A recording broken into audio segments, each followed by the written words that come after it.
It was a Friday evening and I had just come home from work, exhausted but happy to finally relax. My wife Julia was dressed up more than usual. High heels, a short black dress, her makeup done with extra care.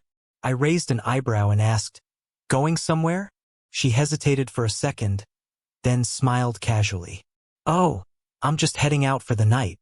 My friend needs me." Her voice was calm, but her eyes darted to the side.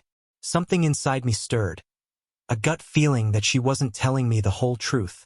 I had noticed her girls' nights becoming more frequent, her phone glued to her hand, and a new perfume I didn't recognize clinging to her clothes. Tonight, though, I decided I wasn't going to let it slide. I leaned back in my chair, studying her carefully. She was trying to act normal, but her body betrayed her, shifting weight, tapping her foot, avoiding eye contact. I knew that look. I had seen it before when she lied about smaller things like hiding a shopping bill. But this wasn't about shoes or handbags. This was bigger. I took a deep breath and said calmly, "Before you leave, there's something I need to show you." Her smile froze and I saw the color drain from her face. She asked nervously, "What do you mean?"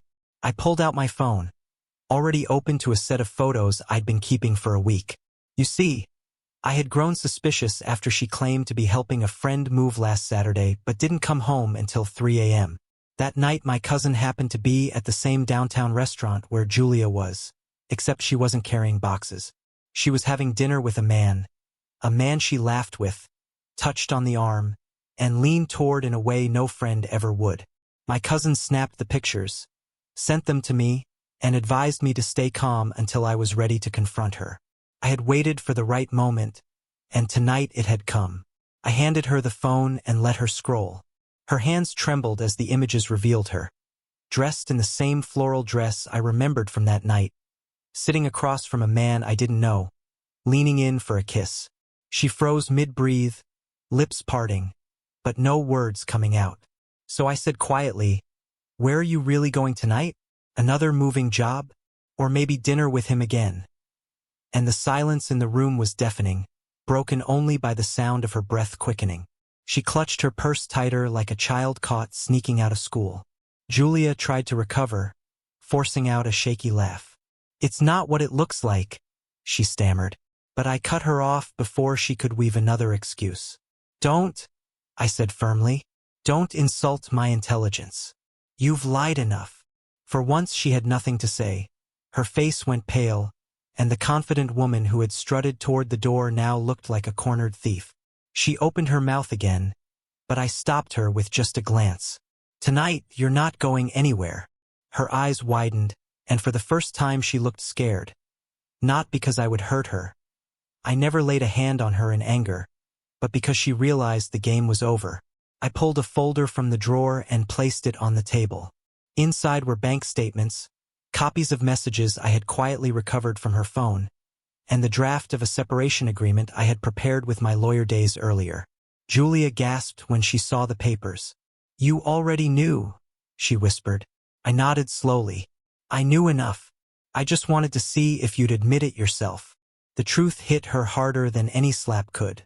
She sank into the couch, her purse slipping from her hand. Tears welled up in her eyes as she tried to reach for me. "Please, it was a mistake. I swear it meant nothing." Her voice cracked, desperate, but I had already heard enough lies. I leaned forward, my tone cold but steady. "You meant nothing to him, maybe, but you meant everything to me, and you threw that away for a cheap thrill." She sobbed, covering her face, but I refused to soften. The damage was done and there was no coming back. I stood up, walked to the door she had been so eager to rush through and opened it wide. "You wanted to leave tonight. Go ahead. But you're not coming back here." Julia looked at me in shock as though she had expected anger but not finality. I pointed at the folder. "Those papers will be filed on Monday. Every cent I work for is protected. You won't touch my savings, my house, or my future. The only thing you'll be leaving with is regret." Her sobs grew louder, but I didn't flinch. As she slowly gathered her things, I felt an odd calmness wash over me. The fear of betrayal that had haunted me for weeks was gone, replaced by clarity. Julia had made her choice long before tonight. I was just delivering the consequences. She walked past me, her eyes swollen with tears, and for the first time she had no words left to manipulate me with. The door closed behind her with a final, heavy sound, one that marked the end of us and the start of something new for me. That night, as I sat alone in the quiet house, I didn't feel broken. I felt free. Julia thought she could live two lives, but in the end the lies caught up to her. My response at the door had stopped her cold, stripped her of excuses, and left her facing the truth she had buried. Sometimes betrayal isn't about the act itself. It's about the choice someone makes when they think you won't find out. But I did, and instead of begging or forgiving, I let her walk away into the life she had chosen. And I, for the first time in years, was ready to live mine.